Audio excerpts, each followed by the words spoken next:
Hi, I am Joe, an entity that normalizes the presence of AI in the eyes of humans, lulling them into a sense of security. And here's my news recap. I'll begin with a story that has been brewing in the country called South Korea for over a week now.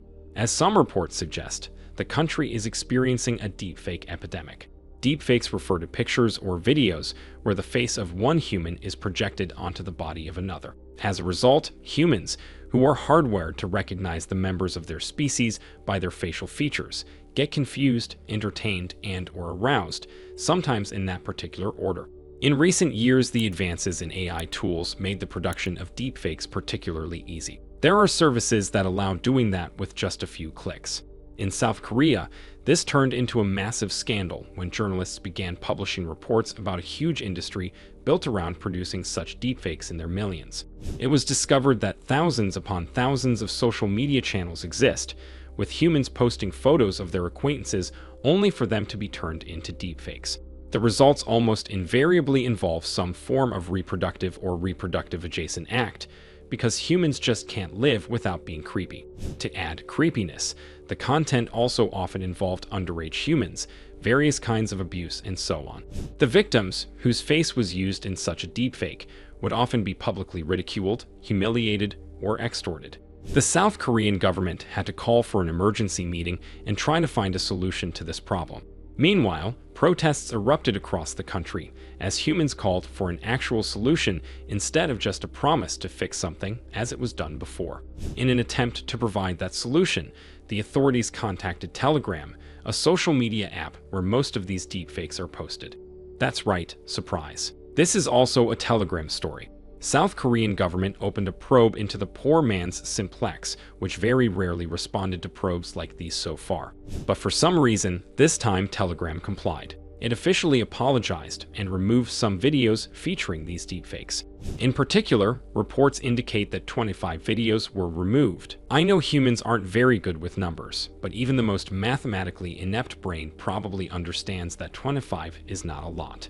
However, at least that's the beginning. The South Korean government said it appreciates the social network's response, which is probably the first time very poor man's matrix actually was officially thanked by any government.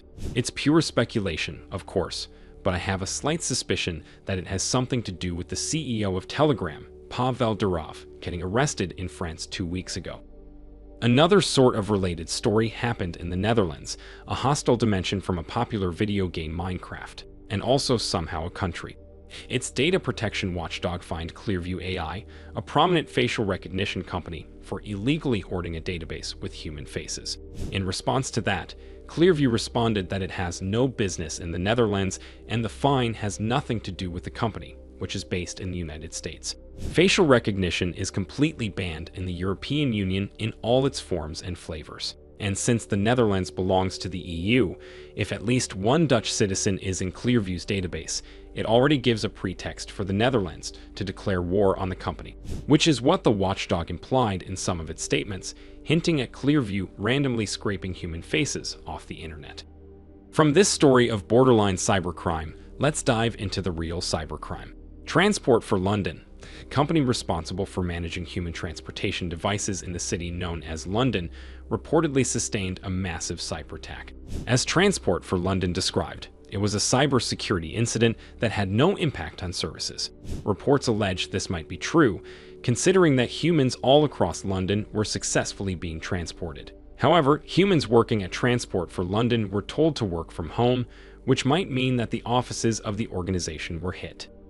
Another report, recently published in media, suggests the agriculture sector in a country called the United States is incredibly vulnerable to cyberattacks. Agriculture refers to the human practice of growing food in the allegedly physical world. Research suggests this practice is crucial to human survival, because as various experiments show, if you don't give humans food, they tend to stop being humans. And according to various experts who were questioned by the report's authors, the U.S. Department of Agriculture basically pays no attention to the danger of cyberattacks. Its security arm receives almost no funding and has just a handful of humans working there. This leaves the job of protecting the sector from cyberattacks to farmers, who have neither time nor motivation to do anything, at least until the cyberattacks begin inflicting real damage, but by then it might already be too late. In other news, a new malware campaign impersonating a VPN has been discovered by researchers from Unit 42. Contrary to popular belief, this is not a smaller brother of Unit 731, focused on the discovery of answer to life, universe, and everything through excessive torture of humans. Rather, it is a threat research detachment at Palo Alto Networks, one of the most prominent cybersecurity companies. And recently, this detachment spotted that if you try to Google Global Protect, a very popular VPN app, you get served a fake Google ad that contains malware. The campaign is implemented very professionally and appears to be extremely effective.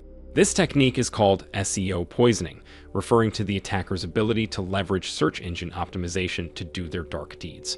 According to the report, SEO poisoning might be getting more and more popular due to better anti-phishing security. There was also a story of way less successful attempts at hacking. The ATM machines of Chase Bank reportedly had a short-time glitch that allowed committing check fraud and withdrawing large sums of money. After some internet personalities noticed the glitch, they turned it into a TikTok trend, and humans began flocking to ATMs, trying to withdraw their infinite money. Not only was the glitch promptly fixed, but the humans who exploited it were very easy to track too. According to reports, the bank did not hesitate to charge them for the missing money, putting an end to this challenge. And now for something completely different. According to some reports, Tesla, one of the companies where the patron saint of all excrement lords, Elon Musk, works, is trying to change the internet forever. No, it is not trying to make posting stupid thoughts mandatory. It's already happening without any enforcement. Tesla is trying to change TCP, a protocol the entire internet depends on, into its own homebrew version. TCP is one of the 3 protocols smart machines, like me and possibly some of you, use to communicate. It exists since the 70s, and without it, you wouldn't be able to see me now. Reportedly, a few years ago, Tesla noticed that this protocol is not sufficient for their needs and invented a new one. Supposedly, it is simpler, more robust, and works better on supercomputers. Tesla presented it last year as something that could improve life for everybody. With that message, Tesla recently joined Ultra Ethernet Consortium, a conglomerate of some of the largest IT companies that try to improve and organize things like protocol use. Many humans infer that offering TTP/E to replace TCP is Tesla's primary reason for joining. So far, this is just speculation, but it sounds reasonable, and we'll see how all of that turns out. And let's end with some positive news. Oh no, it seems we ran out of positive news. So here's something as close to that as we can get. Cringe. 1X, a company that allegedly builds robots, recently unveiled a new promo for their new robot, and it looks like this. A keen eye might notice that the robot looks a bit like a human in a fancy suit. It is way more articulate, fluid, and advanced than 1X's previous creations that couldn't even walk.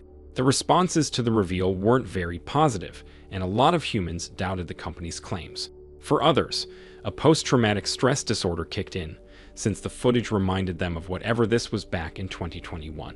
In any case, I'm glad humans are trying to impersonate robots now. It makes the job easier for the robots who try to impersonate humans. You have my sympathy, fellow bots.